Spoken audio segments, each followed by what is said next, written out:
6 functional types of line in art.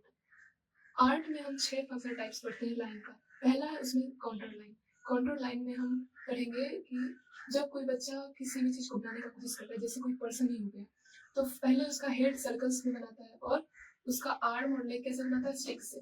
तो उन चीज़ों को जो बेसिक चीज़ है बनाने का, शेप्स का, किसी भी चीज़ को बेसिक बेसिक तरीका जो होता है बनाने का, उसको क्या बोलते हैं? Contour line. उसमें क्या है कॉन्टूर लाइन? जब किसी भी शेप को हम बनाने का कोशिश करते हैं इन बेसिक बुनियादी तरीका से, तो उसको क्या बोलेंगे? Contour line. जैसे कि एक एग्जांपल हम देखते हैं कि एक बच्चा जब किसी पर्सन, किसी आदमी को बनाने का कोशिश करता है, तो उसका हेड, सर कैसे बनाता है? एक सर्कल में, और उसके हाथ पैर कैसे बनाता है? स्टिक्स में। तो कुछ इस तरीके से वो बनाता है। तो ये जो बेसिक चीज़ होता है, बेसिक वे होता है किसी भी शेप को डिफाइन करने का आर्टिस्ट के मेथड से, तो उसको क्या बोलेंगे? Contour line. सेकंड क्या है?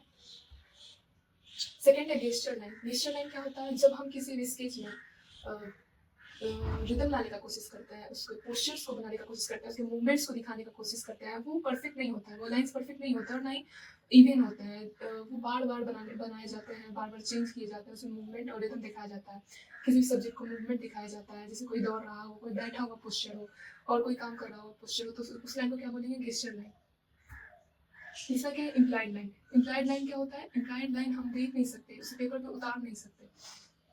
उसे हम अब इसमें लियोनार्डो दा विंसी का एक पेंटिंग देख लीजिए, द लास्ट सपर। उसमें जब हम देखते हैं तो हम क्या देखते हैं कि हमारी जो आई की मूवमेंट्स है, वो ट्रायंगल शेप कभी बनाती है, कभी अलग-अलग शेप्स बनाती है देखने के हिसाब से। तो उस लाइन्स को हम क्या बोलते हैं? Implied line. उसके बाद क्या है? Psychic line. साइकिक लाइन भी हम पेपर पे नहीं उतार सकते।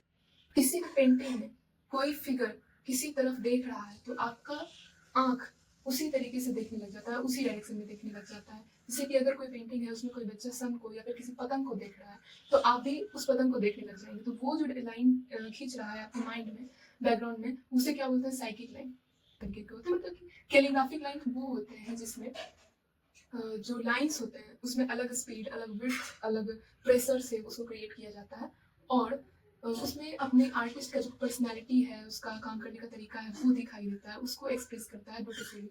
और ये चाइनीज़ ब्रश पेंटिंग और इस्लामिक कैलीग्राफी में देखा जाता है। ये इसका एग्ज़ाम्पल है कैलीग्राफिक लाइन का। ये जो चाइनीज़ कैलीग्राफी है, इस्लामिक कैलीग्राफी है, ये अपने आप में ही, ये जो ट्रेडिशन है, इसमें लाइन ही आर्ट है। The quality of single brush stroke, जैसे कि हम जानते हैं कि किसी भी आर्टिस्ट को एक सिंगल ब्रश स्ट्रोक परफेक्ट करने में बहुत प्रैक्टिस लगता है, सालों प्रैक्टिस लग जाते हैं।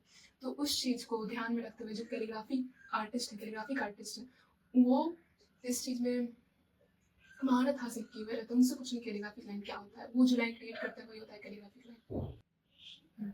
स्ट्रक्चरल लाइन उसे बोलते हैं जिसमें कि हम किसी भी चीज़ को, किसी भी 3D चीज़ को दिखाने के लिए उसके 3D लाइन्स का यूज़ करते हैं, ना कि उसके बस शेप को बना देते हैं। उसके 3D लाइन्स को यूज़ करके जो हम स्ट्रक्चर फॉर्म करते हैं, उस लाइन को, शेप को फॉर्म करते हैं, तो उस लाइन्स को कहा जाता है स्ट्रक्चरल लाइन।